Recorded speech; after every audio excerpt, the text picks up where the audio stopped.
السلام علیکم ورحمۃ اللہ وبرکاتہ۔ عبداللہ بن عمر رضی اللہ عنہ کہتے ہیں کہ میں نے رسول اللہ صلی اللہ علیہ وسلم سے سنا، آپ نے سے اس پانی کے بارے میں پوچھا جا رہا تھا جو میدان میں ہوتا ہے اور جس پر درندے اور چوپائے آتے جاتے ہیں، تو آپ نے فرمایا،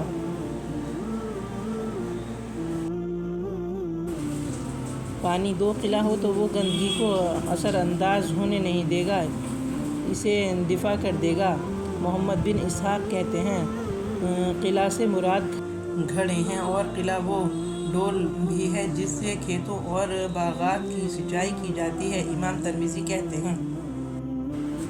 میں نے نبی اکرم صلی اللہ علیہ وسلم کو دیکھا کہ آپ سجدے کی حالت میں سو گئے، یہاں تک کہ آپ خراٹے لینے لگے،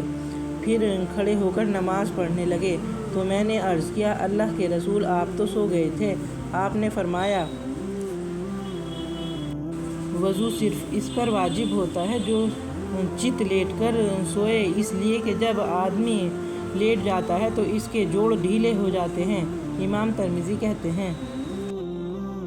اے اللہ، تو بڑا معاف کرنے والا ہے، معافی کو پسند فرماتا ہے، ہم کو بھی معاف فرما دے، آمین یا رب العالمین۔